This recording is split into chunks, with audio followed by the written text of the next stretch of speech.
How's it going, everyone? Matt Leighton, and welcome back to another video. In this video, we're at a school and we're going to be giving you the top 5 pros and the top 5 cons of buying next to a school. We're at Washington Lee High School, which I can say without a doubt is the best school in the country. Just because I went there, I have nothing that can actually back that up, but I turned out halfway decent, so it's the best school out there. Let's get into the top 5 cons to start with of purchasing near a school. And the first thing you need to think about is the noise. You're going to have extremely quiet periods of time and extremely noisy periods of time. The noisy period in the morning with school, the bus drop off, and then in the evening, in the afternoon when the buses come to pick up the kids. So if you're working from home, this is something to think about. That's con number 1. The second one is loitering, and this is more for high schools and middle schools. You're going to always have a group of kids that would rather walk around the neighborhood than walk around the hallways, right? This might not be that big of a deal, but you might have a few extra visitors to your neighborhood. The third one is bus traffic.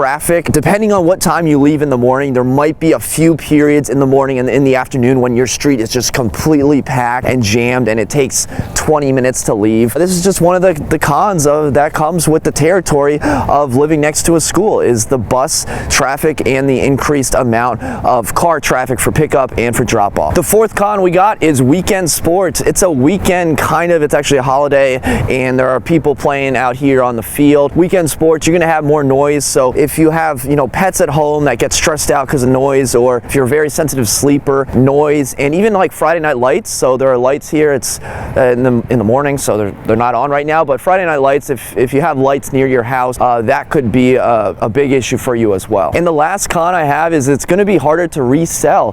This is a large facility, and you're always going to have buyers that don't want to buy near a large facility, large school, large whatever, for any number of reasons. So the fifth con is it might be harder to resell. All right, now that we got the cons out of the way, let's talk about the pros. And the first pro we have is just an easy commute with kids. If you have kids, if you think about having kids, or you're driving kids to school, you don't have to drive them to school. You can just walk across the street, no bikes, no last minute rushing through traffic, no speeding, anything like that. You have the easiest commute when you walk across the street or walk across the neighborhood. So the first pro is the easy commute. The second pro is police presence. In a school zone, you're going to have a much higher police presence than potentially another neighborhood. I don't want to get into the safety aspects, but you're certainly going to have more police. And one other thing to think about is if you live in another neighborhood that might be a cut-through street, you're always going to have speeders coming through. Not the case if you live in a school zone, because that's a gold mine for cops to pull over people speeding through speed zones. So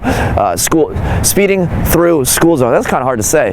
So the second pro is increased police presence. The third pro I got is you pretty much have a park in your backyard or your front yard or your side yard. You have a track, maybe some basketball courts, tennis courts, a field. So, if you have friends over, if you want to hold an event, if you want to have a turkey bowl or a Christmas bowl, which we're going to have here in a little bit, you have that very convenient to you. So the third pro is having a park. The fourth pro is higher property values. If you live near an awesome school like Washington Lee, your property values are probably going to be pretty high. Now, this might be a double-edged sword, because if you live next to a school that's not that good, you might have lower property values. But if you're trying to make some money on your investment and you want to find an opportunity, maybe try to buy a house near a school that you think is going to increase in quality over the next couple of years, because people buy houses based on school districts, and if there's a good school nearby, there's always going to be demand for that. And the fifth pro and final pro I have is school is only in session for 180 days out of the year. That's half the year that school is not in session and those buses aren't dropping and picking kids up, and recess is not happening with everyone yelling and shrieking for kickball and dodgeball. I don't even know if they still play dodgeball, but half the year